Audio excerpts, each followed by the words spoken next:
പെരിന്തൽമണ്ണ അങ്ങാടിപ്പുറത്തെ പെട്ടിക്കടയിൽ നിന്നും 2 കിലോയോളം വരുന്ന ഹാൻഡ്സ് പിടിച്ചെടുത്തു. കഞ്ചാവ് ഉൾപ്പെടെയുള്ള ലഹരി വസ്തുക്കൾ വിൽക്കുന്നുണ്ടെന്ന വിവരം ലഭിച്ചതിനെ തുടർന്ന് ഓപ്പറേഷൻ തണ്ടറിന്റെ ഭാഗമായി നടത്തിയ അന്വേഷണത്തിലാണ് ഹാൻഡ്സ് കണ്ടെത്തിയത്. അന്യസംസ്ഥാന തൊഴിലാളികളെ ലക്ഷ്യമിട്ടുകൊണ്ടാണ് കച്ചവടം നടത്തുന്നതെന്നും രാവിലെ 3 മണി മുതലാണ് കട തുറന്ന് കച്ചവടം നടത്തുന്നതെന്നും എക്സൈസ് ഇൻസ്പെക്ടർ പറഞ്ഞു. ഓപ്പറേഷൻ തണ്ടറിന്റെ ഭാഗമായിട്ടാണ് ഇപ്പോൾ നമ്മൾ ഈ സെർച്ച് നടത്തിയത്. അതായത് അങ്ങാടിപ്പുറം ഭാഗത്തു നിന്നാണ്, അങ്ങാടിപ്പുറം വളാഞ്ചേരി റൂട്ടിൽ ഏകദേശം ഒരു 100 മീറ്റർ മാറിയിട്ടുള്ള കടയിൽ, ചെറിയ പെട്ടിക്കടയാണ്.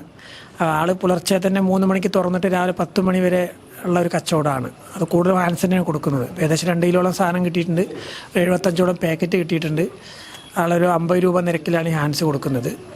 അപ്പോൾ നമ്മളിനിപ്പോൾ അത് ബന്ധവസ്ഥയിലെടുത്തിട്ടുണ്ട്. ഇപ്പോൾ നമുക്കൊരു ഫൈനബിൾ കേസാണ് തൽക്കാലം. പിന്നെ നമുക്ക് കട പൂട്ടിക്കാൻ വേണ്ടിയിട്ട് തദ്ദേശ സ്വയംഭരണ സ്ഥാപനങ്ങൾക്ക് നമുക്ക് ലെറ്റർ കൊടുക്കും. ഇതൊക്കെയാണ് നിയമപരമായി ചെയ്യാനുള്ള നടപടിക്രമങ്ങൾ. പിന്നെ ഈ മാസം നമ്മളൊരു 12ഓളം കേസുകൾ എടുത്തിട്ടുണ്ട്. ഒരു കഞ്ചാവുമായ കുറ്റകൃത്യങ്ങൾ 5 എടുത്തിട്ടുണ്ട്. ഒരു ചെടി ഒരു വലിയൊരു കേസാണ്, അത് നമ്മൾ 3 സ്വമ്പ് എടുത്തിട്ടുണ്ട്. പിന്നെ 7 അബ്കാരി കേസുകൾ എടുത്തിട്ടുണ്ട്. ഇതൊക്കെയാണ് ഇപ്പോൾ നിലവിലിപ്പോൾ ഓപ്പറേഷൻ തണ്ടറിന്റെ ഭാഗമായിട്ട് പെരിന്തൽമണ്ണ റേഞ്ചിൻ്റെ കീഴിലുള്ളത്. സർക്കിൾ ഓഫീസും ബന്ധപ്പെട്ട പ്രവർത്തനം നടത്തി വരുന്നുണ്ട്. പിന്നെ ചാരായം കിട്ടിയിട്ട് മേലാറ്റൂർ ഭാഗത്ത് നമ്മൾ ചാരായ കേസ് എടുത്തിട്ടുണ്ട്, വാഷ് ഉൾപ്പെടെ കേസ് എടുത്തിട്ടുണ്ട് മിഞ്ഞാന്ന്. പിന്നെ ഇപ്പോൾ ഈ ജൂൺ 26 ലഹരി വിരുദ്ധ ബോധവൽക്കരണ ദിനമാണ്, അതുമായി ബന്ധപ്പെട്ട് പ്രവർത്തനങ്ങൾ നടത്തി വരുന്നുണ്ട്. അപ്പോൾ ഈ തണ്ടറിന്റെ ഭാഗമായിട്ട് വളരെ ശക്തമായ എൻഫോഴ്സ്മെൻറ്റാണ് സർക്കിൾ റേഞ്ചിൻ്റെയും ഭാഗത്തു നിന്ന് പെരിന്തൽമണ്ണ താലൂക്കാണ് നമ്മളെ റേഞ്ച് പരിധി വരുന്നത്, നമ്മൾ നടത്തി വരുന്നത്. ഇന്നത്തെ ഒരു സീഷറാണ് ഇപ്പോൾ കാണിച്ചിരിക്കുന്നത്.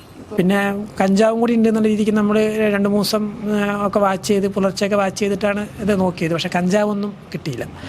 അപ്പോൾ നിരവധി അന്യസംസ്ഥാന ആൾക്കാരാണ് ഇതിൻ്റെ ഉപഭോക്താക്കളായിട്ട് വരുന്നത്. രാവിലെ പുലർച്ചെ പണിക്ക് പോകുന്ന മുമ്പ് ആണ് ഈ സാധനങ്ങൾ 7 മണിക്ക്. അതുകൊണ്ടാണ് 3 to രാവിലെ 10 മണി വരെ കച്ചവടം. സാധാരണ കച്ചവടമൊക്കെ രാവിലെ 10 മണിക്കാണ് സ്റ്റാർട്ട് ചെയ്യുക, അങ്ങനെ വരുന്നത്.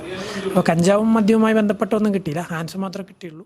അസിസ്റ്റന്റ് എക്സൈസ് ഇൻസ്പെക്ടർ ഷിബു ടിയുടെ നേതൃത്വത്തിലുള്ള സംഘമാണ് അന്വേഷണം നടത്തി ഹാൻഡ്സ് പിടികൂടിയത്.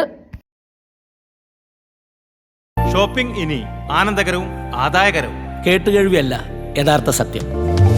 ഷോപ്പിംഗ് ഇനി ആനന്ദകരവും ആദായകരവും.